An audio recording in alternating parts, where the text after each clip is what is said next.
I'm really thrilled that we've got this opportunity to talk about the G8 and the G20.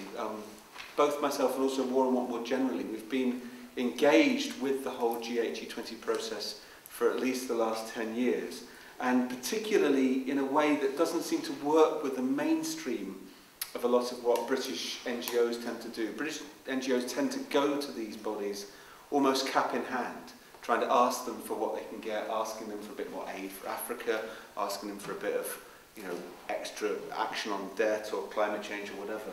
And we've always seen that as a real problem.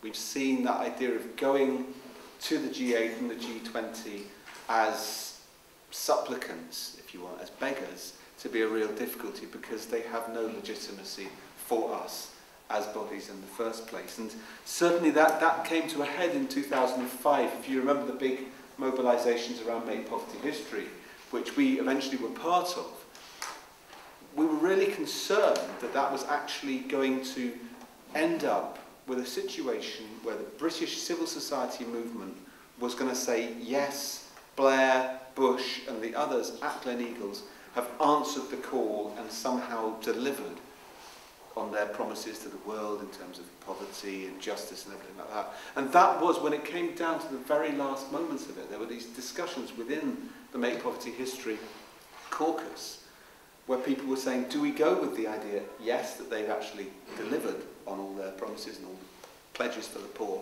or do we challenge them and say, actually, they've completely failed? And it came down to a tied vote at the end. There were enough groups who were prepared to say, with Blair and Bush and Bob Geldof and all the others, yeah, actually, job done, to quote Geldof, job done on poverty.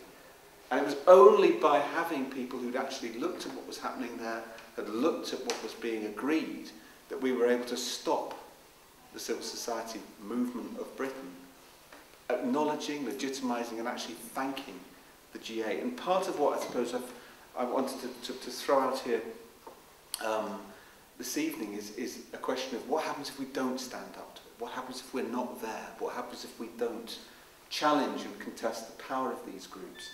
The history, I mean, we go back to 1975 when it was the G6, when it was first set up. I mean, they met in Rambouillet in France with Giscard d'Estaing, who invited everybody over. And Harold Wilson was the representative from Britain in those years. And the G6, which then became the G7 when Canada was invited, and the G8 much later when Russia was invited, it was set up as a response to crisis.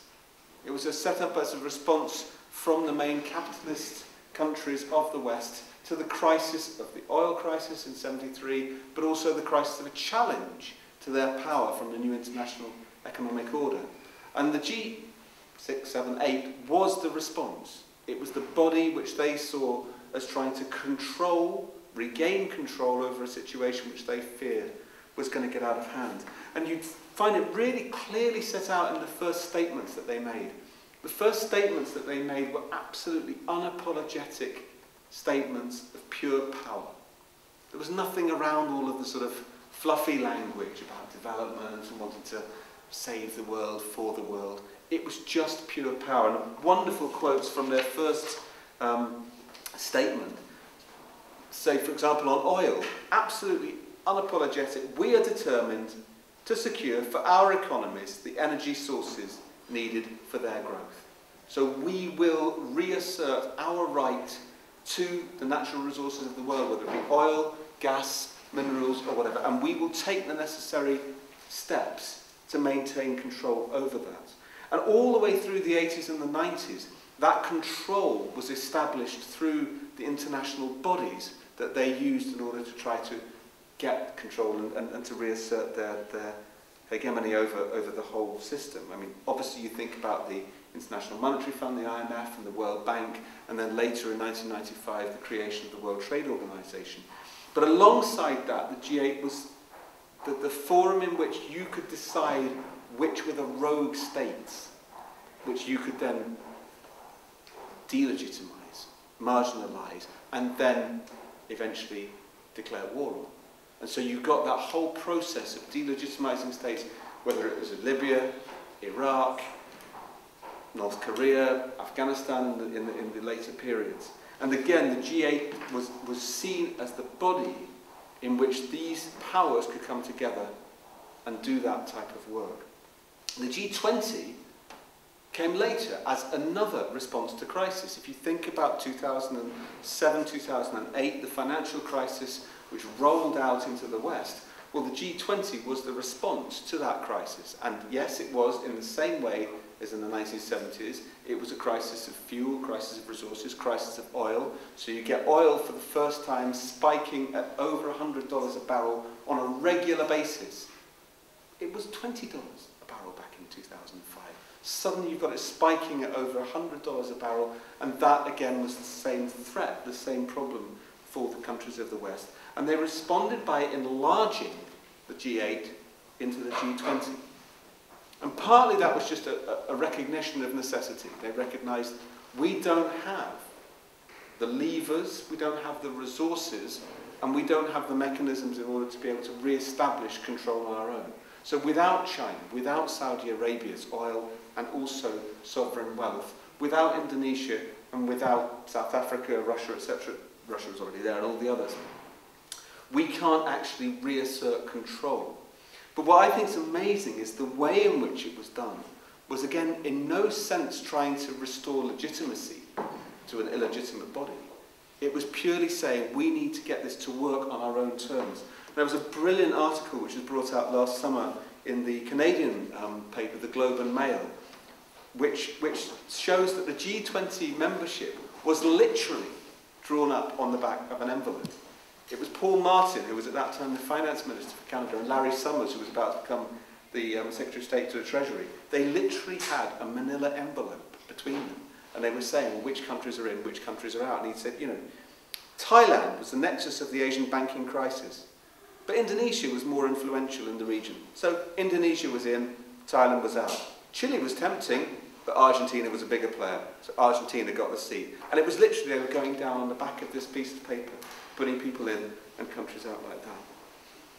But the question for us is, are these meaningful bodies? Are they the sort of bodies which we need to be paying attention to and putting our resources and our sort of activism towards? Because they don't hold the hard power, the coercive power that institutions like the IMF, the World Bank and the WTO have, and which they've been able to use against movements and against countries. And I think what's important is to recognise what the G8 and the G20 have set out to be. Because they've set out to be the political drivers behind the institutions of global governance. So in a sense, they are the repositories of soft power. They are the ultimate powers behind the throne. They're the ones which dictate which bodies get the resources and which bodies get the whip hand in the global economy. And that's particularly true from the 2007-2008 meetings, when they re-established control through the IMF and the WTO and the World Bank. The IMF was a dead man walking in the early years of the 2000s. They completely screwed up in respect to the East Asian financial crisis in 97-98. They'd lost any credibility as an institution. So they had a crisis right at the centre of the IMF, 2005-2006. In comes the G20, gives them this massive $500 billion shot in the arm and says, you're going to be the institution which comes back and which polices the global economy coming out of the crisis. Similarly, the WTO has crashed year on year on year since 2001, when they launched their current round of trade negotiations, trying to liberalise and further deregulate the global economy. Massive crisis of legitimacy at the centre of the WTO. And also, when you think to yourself, well, the deregulation, the liberalisation, the free market agenda that is absolutely what the WTO pushes, is what's got us into the mess of the crisis. You know, everybody's thinking you've got no future at all. But in comes the G20 and says we would like to see the future again back in the centre of the WTO with this round of trade negotiations which deliver more free trade, more deregulation of markets and more of the same. It's the G20 which has resuscitated another failed institution in order to reclaim control. And I think it's that political steer that the G20 gives which makes it important for us to be able to confront it. Because originally, when they were meeting in 2009, both in London and in Pittsburgh later, the G20 was careful to choose its words. They said, we will make sure that the bankers pay for the crisis. Well, that was a total lie, because immediately the next year they said, actually it's going to be business as usual, and we're not going to put the screws on the system, we're not going to change the financial architecture at all. They said we can't go back to business as usual, and then immediately did so by restoring all of these institutions which had got us into the mess in the first place. And they then also said we're going to concentrate on a massive stimulus agenda, a sort of Keynesian injection. But in fact, they went straight back to the cuts agenda and the austerity programme, which was announced in Toronto just last year. Which I was there for that, and it was amazing that you saw that you get that big signal coming out of the G20 that they were prepared now to go for cuts, rather than going for growth or going for any form of jobs agenda. And what was interesting was they didn't even need to do that through a process of consensus. Even when there were dissenting voices, you know, the Chinese were not best happy about that. Even the US wasn't prepared to go for a cuts agenda in the same way as the Europeans and the Canadians were.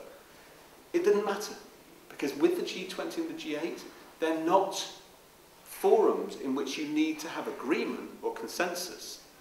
They have no legitimacy in themselves like that, but they can draw strength from each other in small groups. So in a sense, for us, they're the worst of all worlds. There's no way of actually trying to challenge their power because they've got no legitimacy, there's no forums there in which to do it. And they don't even need to agree amongst themselves, they just have to choose the worst aspects of what they want to agree on amongst even a small group and push that forward. So I suppose the final, just to open up the discussion, you think to yourself, should we be expending energy? Should we be really putting our resources towards challenging the G8 and the G20 if they are these sort of shadowy groups? And let's face it, we've got some pretty immediate things that we need to tackle in Britain or in France. We've got our own problems with our own governments, which really you could spend all of your time on, and in fact most of us are doing. But I think that the important thing is that if you feel that our governments are drawing legitimacy from these programs of the G8 and the G20, and that they're able to turn to them and say, it's not just us. If you think that there is an alternative or what we're doing isn't necessary, just look at the fact that everybody else in the established big nations of the OECD, within the G20, they're all saying the same thing. It's tough, it's going to hurt, but it's necessary. That's where they're drawing their strength from, and that's why it's important for us, correspondingly, to attack those bodies and to show them for what they are. So I would say yes, it's important for us to stand up to the G8, to delegitimise the G8, to delegitimise the G20, because if we don't, then our governments draw more strength from them and we find ourselves in an even weaker position than we were before.